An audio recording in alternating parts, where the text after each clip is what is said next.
하나님께서 우리에게 주시는 말씀, 신약성경 요한복음 13장 31절에서 35절까지 말씀입니다. 요한복음 13장 31절에서 35절까지 말씀, 하나님의 말씀 봉독할 때에 여러분 경청하십시오. 유다가 나갔을 때 예수님이 말씀하신다. 이제 인자가 영광을 받았습니다. 하나님도 인자 안에서 영광을 받으셨습니다. 하나님이 인자 안에서 영광을 받으셨다면 하나님도 인자가 하나님 안에서 영광 받게 하실 겁니다. 그것도 곧바로 인자가 영광 받게 하실 겁니다. 자녀들이여, 아직은 조금 더 내가 그대들과 함께 있어요. 그러나 그대들이 나를 찾아 나설 겁니다. 유대아 사람들에게 말했던 것처럼 이제 그대들에게도 말합니다. 내가 가는 곳에 그대들은 올 수 없어요. 새 계명을 그대들에게 줍니다. 서로 사랑하세요. 내가 그대들을 사랑한 것처럼 그대들 자신들도 서로 사랑하세요. 이것으로 그대들이 나의 제자라는 것을 모두가 알아차릴 겁니다. 곧 그대들 서로 사이에 사랑이 있다면요. 아멘. 이 말씀을 통하여 은혜 주실 줄 믿습니다. 할렐루야. 부활절 5째 주간이 되었습니다. 기쁨의 50일, 부활의 기쁨 가운데 살아가는 우리의 삶이기를 간절히 바라면서 오늘 하나님께서 요한복음 13장 말씀 주십니다. 그러면 우리가 시간적으로 따라가면서 저번 주까지, 지난주까지 요한복음 21장 끝까지 우리가 보았고요. 오늘 사랑하라고 말씀하시는 예수님의 제자들을 향하신 일종의 유언격의 말씀을 우리가 읽었습니다. 오늘 말씀은 의미하는 바가 좀 큽니다. 앞에서부터 보면 언제 이 말씀이 시작되어요? 유다가 나갔을 때입니다. 여러분, 우리가 복음서를 잘 공부하고 읽다가 보면 깨닫게 되는 것이 하나 있는데요. 예수님께서는 막 이렇게 예수님이 하실 사역이나 일들을 말씀하지 않으셨어요. 그래서 이사야의 말씀에 의하면 눈이 있어도 보지 못하고 귀가 있어도 듣지 못하는 그런 사람들을 향하여서 예수님께서 막 드러내지 않으셨습니다. 때를 보셨습니다. 상황을 보셨습니다. 예를 들어드리면 예수님께서 계속 죽었다가 다시 살아나야 되심을 말씀하지 않으셨다가 언제 이 말씀을 제자들에게 하십니까? 가이사랴 빌립보로 내려가는 길에 사람들이 나를 누구라 하더냐? 누구라 합디다. 그러면 너희는 나를 누구라 하느냐? 베드로 사도가 대답을 하잖아요. 주는 그리스도시요 살아계신 하나님의 아들이십니다. 헬라 원문에는 당신은, 그 질문을 하시는 당신은 그리스도시요 살아계신 하나님의 아들이십니다. 대답을 하지요. 그랬더니 예수님께서 그렇게 신앙을 고백한 베드로와 제자들을 향하여 인자가 고난을 받고 하면서 될 일을 말씀을 하시는 겁니다. 그럼에도 불구하고 우리가 알고 있는 바 복음서의 이야기들은 이 제자들이 제대로 깨닫지 못했다는 것을 우리는 잘 압니다. 우리가 앞서 많이 말씀으로 함께 나눌 때에 여러분들 다 알고 계시듯 변화산에서도 그랬고, 가이사랴 빌립보로 내려가는 길에서도 그랬고, 또 심지어는 오늘 말씀이 또 나올 거지만 마지막 식사하시는 자리에서도 그랬고, 잘 깨닫지를 못해요. 예수님께서 오늘 상황을 보시는 겁니다. 오늘 이 유다는 어떤 인물입니까? 예수님 팔잖아요. 그래서 이 유다는 예수님의 큰 사역 안에 들어있지 못해요. 그래서 유다가 나갔을 때에 예수님께서 말씀하십니다. 인자가 영광을 받았습니다. 하나님도 인자 안에서 영광을 받으셨습니다. 정확하게 번역한 거예요. 왜냐하면 31절에서는 영광을 받으셨습니다. 여러분, 시제가 뭡니까? 과거형이잖아요. 이미 받으셨어요. 인자도 영광을 받았고 하나님도 그 인자 안에서 영광을 받으셨습니다라고 과거형인데 32절에는요. 하나님도 인자가 하나님 안에서 영광받게 하실 겁니다. 그것도 곧바로 인자가 영광받게 하실 겁니다. 갑자기 미래형으로 바뀌어요. 이 두 개는 이율배반적이지 않습니다. 여러분, 인자가 영광을 받았고 그 하나님도 그 아들로 인하여 영광을 받으셨고 또 바로 그 다음 절에 똑같이 인자가 영광을 받을 거고 하나님 아버지도 그 아들로 인하여 영광을 받으실 거다. 여러분, 이것은 될 일 그리고 된 일을 말씀하시는 거예요. 하나님께서 아들을 이 땅에 육신을 입고 보내실 때에 하나님의 그 목적, 하나님의 그 성취하심, 그 약속의 이루어짐을 아들을 통하여 다 이루셨지요. 그럼 과거형입니다. 이루셨어요. 근데 그 이루심은 장차 우리에게 도래할 거죠. 하나님 영광 받으실 거고 인자도 영광 받으실 겁니다. 높여지실 겁니다. 오늘 그 말씀을 하고 계셔요. 그리고 나서 자녀들이여 라고 합니다. 아직은 조금 더 내가 그대들과 함께 있어요. 그러나 그대들이 나를 찾아 나설 겁니다 하면서 이야기합니다. 유월절 식사 때예요. 여러분, 유대인들은 유월절 식사 때 어떻게 하냐면 모이죠. 이 유월절 어떻게 지냅니까? 옛날 진짜 유월절, 첫 번째 유월절, 이집트에서 탈출할 그 밤 양을 잡아서 문틀에다가 양의 피를 바르고 문을 닫고 집에 들어와서 양고기와 쓴 나물을 먹으면서 가족들과 함께 식사하면서 하나님의 생명 구원해 주심에 사실 얼마나 벌벌 떨었겠어요. 그것을 기념하고 기억하기 위해서 대대로 지켜왔죠, 유월절을. 자, 그러면 이 유월절 식사 때에는 가장이 한 사람이 있어야 됩니다. 아버지겠죠. 아버지가 같이 식사를 하면서 자녀들에게 오늘 우리가 이렇게 양고기와 쓴 나물을 먹고 유월절을 지키는 의미가 무엇인지, 이 시간을 보내는 뜻이 무엇인지, 우리는 왜 이런 일을 하는 것인지를 자녀들에게 설명합니다. 유월절 식사 때요. 오늘 제자들과 함께 예수님께서 앉으셨어요. 그러면서 이렇게 부르십니다. 자녀들이요. 유월절 절기 지킬 때 가장인 아버지가 자녀들과 가족들에게 유월절의 의미를 설명한다 말씀드렸죠. 오늘 예수님께서 제자들과 함께 앉으셨어요. 예수님을 팔 가룟 유다가 나가고 나서 영광 받으시고 받으심에 관하여 말씀하신 다음 자녀들이여 하면서 예수님께서 이야기를 하십니다. 어떤 모습인지 아시겠죠? 자, 지금 예수님께서 제자들에게 자녀들이여 하고 나서 무언가를 설명하고 계시죠? 이 설명은 궁극적인 설명입니다. 진짜 유월절의 설명입니다. 옛날 이집트에서 탈출했던 그 조상들의 이야기를 되뇌이면서 그런 의미로 우리가 이 유월절을 지낸단다라고 설명하는 것과는 비교할 수 없는 궁극적인 진짜 유월절에 관하여 예수님께서 말씀하고 계십니다. 아직은 조금 더 내가 그대들과 함께 있어요. 그러나 그대들이 나를 찾아 나설 겁니다. 유대아 사람들에게 말했던 것처럼 이제 그대들에게도 말합니다. 내가 가는 곳에 그대들은 올 수 없어요. 예수님께서 오롯이 가셔야 될 그 길을 제자들에게 이야기를 합니다. 유월절은 얼핏 보면 기쁜 날이잖아요. 왜냐하면 죽어야 되는데 살려주신 날이라서 우리의 생명을 보존한 겁니다. 그러니 그 날을 기억하고 기념하려고 가족들끼리 모여서 각 가정에, 왜냐하면 각 가정 문틀마다 양의 피를 발랐으니까요. 가정 모여서 가장인 아버지가 그 뜻을 설명하면서 자녀들과 함께 하나님 앞에 감사하면서 식사하면서 보내는 그 절기 때에 예수님께서 이야기를, 궁극적인 유월절 이야기를 하시는 거예요.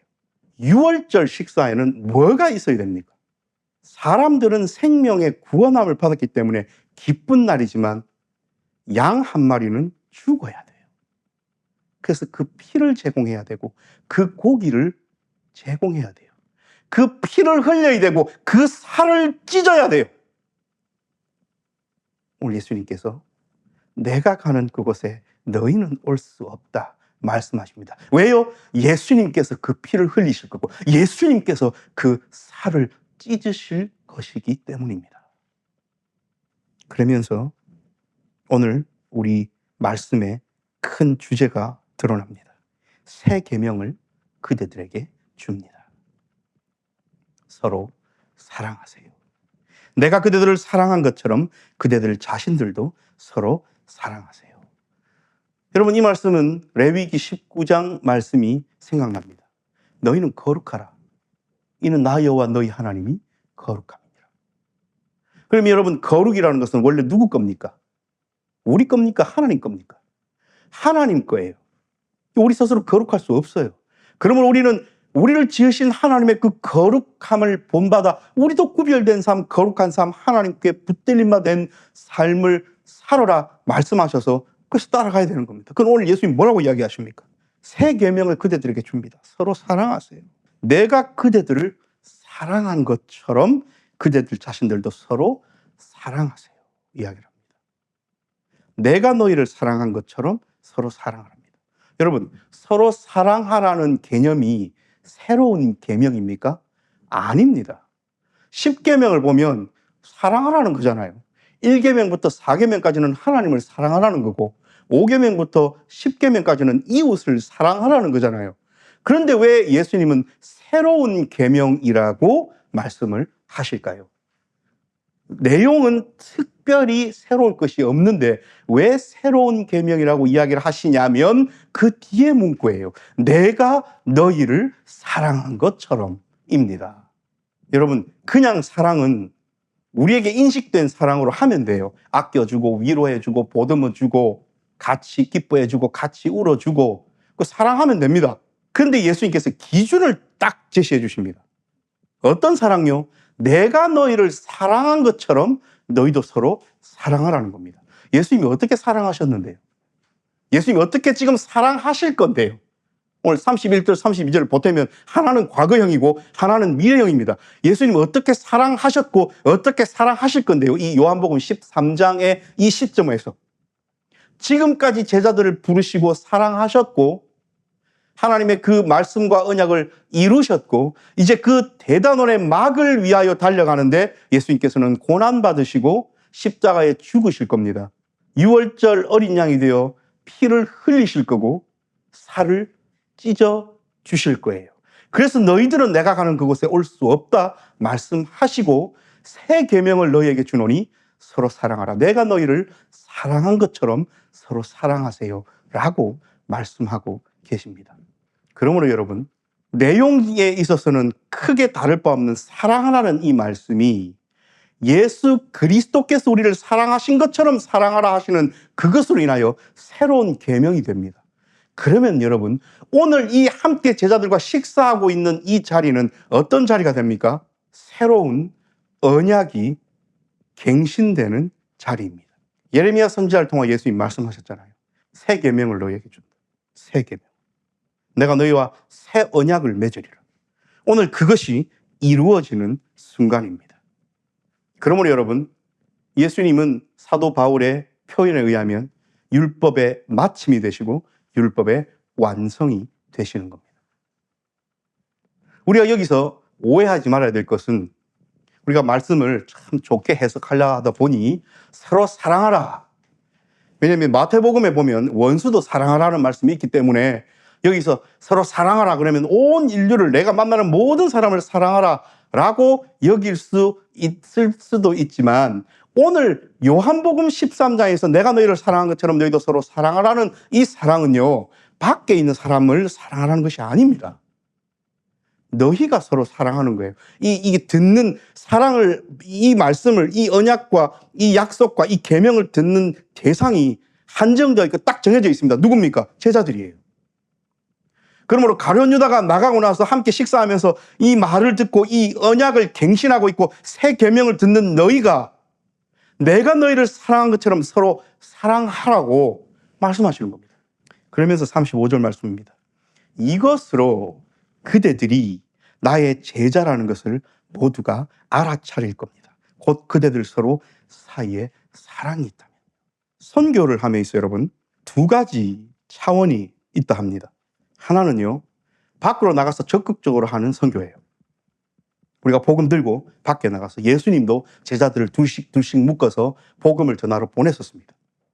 근데 오늘 이 말씀은요, 사람들로 하여금 교회 공동체가 제자들의 삶이 매력적이고 그 삶이 너무 좋아서 하나님께로 모여들게끔 하는 선교가 있다는 거예요. 오늘 예수님 그 말씀을 하십니다. 여러분, 이것으로 그들이 나의 제자라는 것을 압니다. 모두가 알아차릴 겁니다.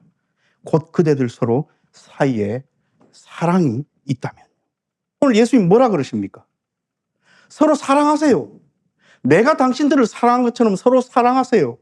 이것으로 그대들이 나의 제자라는 것을 모두가 알아차릴 겁니다. 곧 그대들 서로 사이에 사랑이 있다면. 그러면 스가랴 선지자가 8장 20절, 23절에서 이런 말씀을 해요.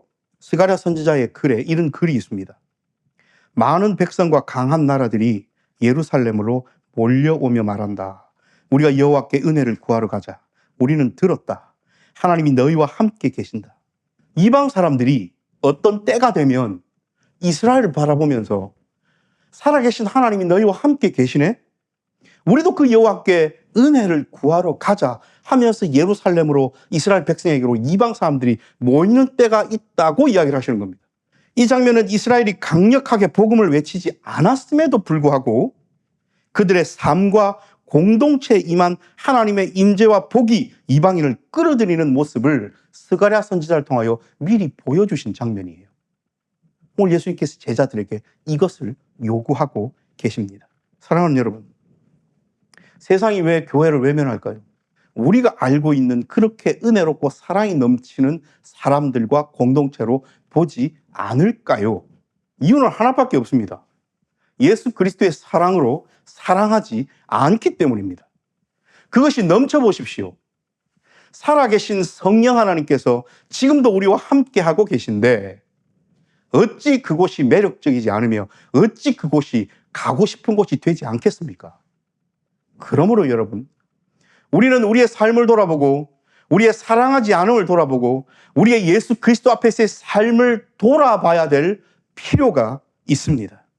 우리는 참 예수 그리스도의 제자로 살아갑니까? 우리는 서로 사랑합니까? 우리는 새로운 언약과 새로운 계약을 맺은 하나님의 자녀들, 하나님의 제자들이 맞습니까? 우리는 예수님께서 우리를 사랑하신 것처럼 서로 사랑하며 삽니까? 그렇게 서로 사랑함에 있어서 나 자신도 포함된대도요. 나는 나를 사랑합니까? 예수님께서 나를 피값으로 사신 것만큼 나는 나를 소중히 여기고 귀하게 여기면서 사랑합니까? 나는 나의 형제 자매를, 나는 나의 부모를, 나는 나의 자녀를, 나는 나의 이웃을, 친구를, 함께 신앙생활을 해가는 우리의 공동체의 구성원들을 예수님께서 나를 사랑해 주시는 것처럼 사랑합니까? 그게 되는 공동체는요, 이미 어떤 수준의 레벨을 넘어간 거예요. 하나님께서 반석이 빛된 교회 성도들에게 원하고 바라시는 것이 바로 그겁니다. 우리가 무슨 큰 힘이 있습니까? 우리가 무슨 큰 어떤 능력들이 있습니까? 스스로를 돌아보고 함께 신앙생활에 나가는 서로를 위하여 기도하고 함께 아파해주고 위로하고 내일처럼 생각하는 것, 그리고 기도의 제목이 내게 알려졌을 때 위하여 기도하면서 함께 눈물 흘려줄 줄 알고 누가 잘 되었다면 함께 내일처럼 기뻐해 줄 줄 알며 예수님께서 제자들을 품에 안으시고 부르시고 함께 하시고 식사하시고 함께 주무시고 다니시고 병 고치시고 죽은 자를 살리시고 또 자신을 배반했던 제자 다시 찾아가서 아침밥 차려주시고 네가 나를 사랑하느냐 물어주시는 그 예수님의 사랑으로 우리는 서로를 대하고 있습니까? 이것을 오늘 우리에게 물으시는 겁니다. 새로운 계명이라는 것은 완전히 천지를 뒤집어 엎은 계명이라는 뜻이 아닙니다. 율법으로 하나님의 말씀에 순종하고 율법을 지킴으로 뭔가를 해야 될 임무를 다 했다고 생각하는 사람들에게 새로운 사랑의 기준점을 제시해 주셨기에 이 계명은 새 계명이 되는 겁니다. 그러나 오늘 예수님께서 제자들과 함께 하셨던 이 식사의 자리는 새로운 언약의 자리입니다. 이 새로운 언약의 자리는 비단 제자들에게만 하신 것이 아니라 오늘 이 자리에 앉아있는 우리에게도 새로운 약속과 언약으로 말씀해 주시는 시간입니다. 그래서 우리는 이거를 잊지 않으려고 말씀 뒤에 늘 성찬의 자리를 가지지 않습니까?